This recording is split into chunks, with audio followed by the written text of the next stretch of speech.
जय हिंद, वंदे मातरम, भारत माता की जय। मैं आज देशवासियों के सामने एक ऐसे विषय को रखना चाहता हूँ जिस पे वर्तमान काल में बहुत जद्दोजहद चल रही है। वो है नागरिकता संशोधन बिल का विरोध।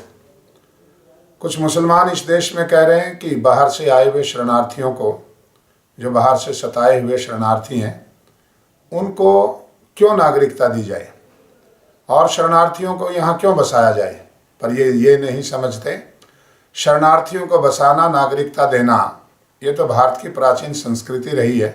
स्वयं मोहम्मद साहब के परिवार को शरण दी थी सिंध के महाराजा दाहिर ने, और इसी का बदला लेने के लिए जब मोहम्मद साहब के परिवार को मक्का में, मदीना में जब मारा काटा जा रहा था और अरब के लोग बुरी तरह से मार काट मचाए हुए थे, उस समय जो बचा हुआ परिवार था वो केवल महाराजा दाहिर के यहीं शरण प्राप्त कर सका था और किसी मुस्लिम देश ने उनको शरण नहीं दी थी।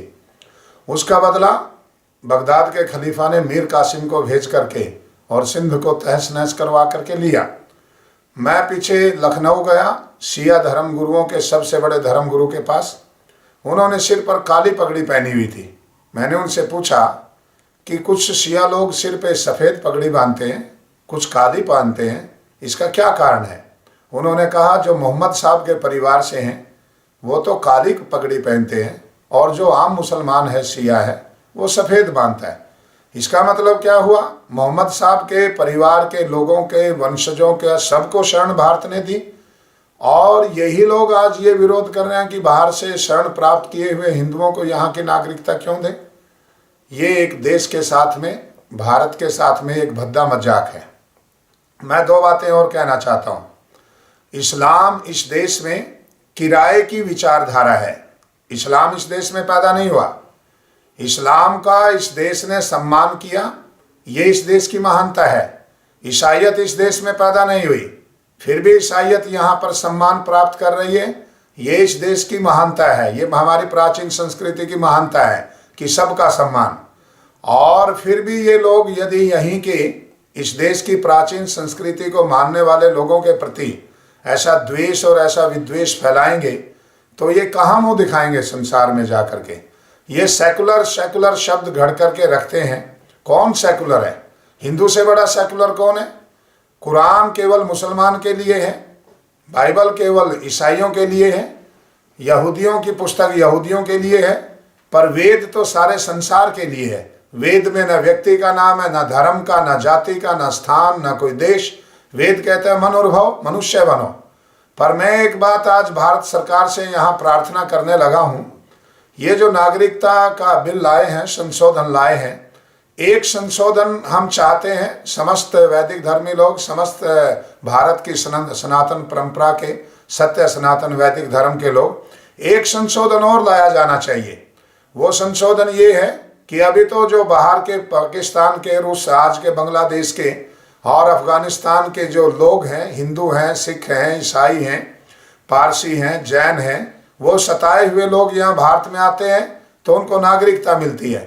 मैं कहता हूँ एक संशोधन ला करके इसमें ये भी एक प्रावधान किया जाए इस बिल में कि जिनके पूर्वज या जिनके परिवार के लोग अभी या कुछ दिन पहले या कुछ वर्षों पहले जबरदस्ती धमका करके, मौत का डर दिखा करके, अपहरण करके मुसलमान बना लिए गए हैं, और वो यदि आज सत्य सनातन वैदिक धर्म को दोबारा स्वीकार करना चाहते हैं और भारत में आकर के शुद्ध होकर के फिर से वैदिक धर्मी बनना चाहते हैं, फिर से अपने प्राचीन ऋषियों, मुनियों और पूर्वजों के धर्म को स्वीकार करना चाहते हैं, उनको भी नागरिकता दी जाए।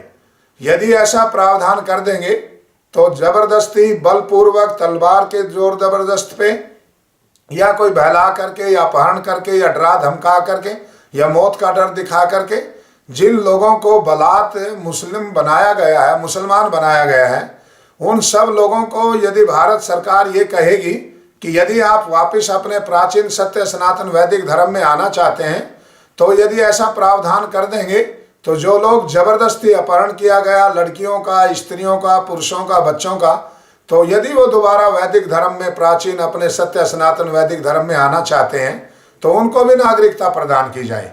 ये यदि प्रावधान कर देंगे तो ऐसे नंगड़ भूखड़ देश में, पाकिस्तान में कौन रहेगा जो वहां पर प्राचीन काल से हिंदुओं को ही तो मुसलमान बनाया है। कोई तो अरब से आया नहीं, कोई तो बाहर ईरान इराक से आया नहीं। यहीं के लोगों को औरंगजेब के समय में और राजाओं ने अपने समय में कभी जजिया लगाया, कभी उनको तलवार का डर दिखाया, कभी कोई लालच दिया, कभी भारतीय कोई समाज की कुरीतियों के कारण छुआछूत इत्यादि का शिकार होकर के भी कुछ पोंगा पंथियों की अनेकों प्रकार की फैलाई हुई भ्रांतिपूर्वक विचारधाराओं के कारण भी कुछ लोग मुसलमान हुए। जैसे हिंदुओं में एक समय में बहुत प्रकार की भ्रांति थी कि यदि मुसलमान के घड़े का पानी पिया गया तो मुसलमान हो जाएगा, और यदि किसी का पल्ला मुसलमान का छू गया तो भोजन किया तो जाति से बाहर हो गया तो मुसलमान बन गया। और बंगाल के एक बहुत बड़े रईस, बहुत बड़े धनवान व्यक्ति को नवाब ने अपने यहाँ आया, बुलाया, निमंत्रण दिया, दरबार में बिठाया। अंदर से कोई भोजन पक रहा था तो उसे भोजन की गंध आ गई। वापिस जा करके उसने अपने धर्म गुरु से पूछा कि यदि मुसलमान के घर भोजन कर दें तो बोले धर्म भ्रष्ट हो जाएगा, फिर तुम हिंदू नहीं रहे।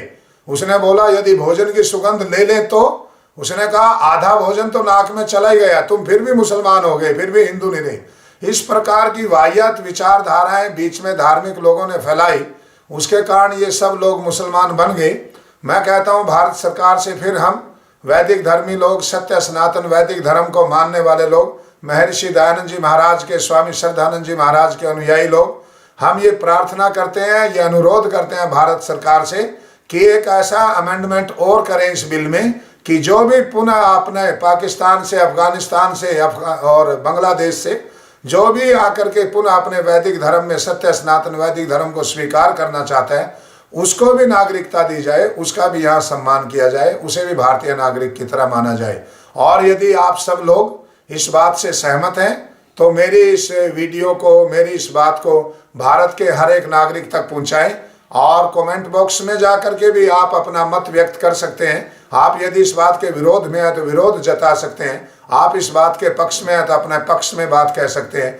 और यदि आपको बात ये अच्छी लगे तो सब लोगों के पास में ये बात पहुंचाइए और भारत सरकार के ऊपर दबाव बनाइए कि वो अगले सेशन में इस अमेंडमेंट को लाएं, इसमें एक संशोधन और करें कि जो बलात्, हठात और डरा के, धमका के, अपहरण करके जिनका धर्म परिवर्तन किया गया है, और यदि वो अपनी इच्छा से वापस आकर के मिलना चाहते हैं और मिल करके फिर सारी उम्र सत्य सनातन वैदिक धर्म में ही रहना चाहते हैं, ऐसा नहीं है कि नागरिकता ली और फिर धर्म परिवर्तन कर दिया, इसके लिए नहीं चलेगा।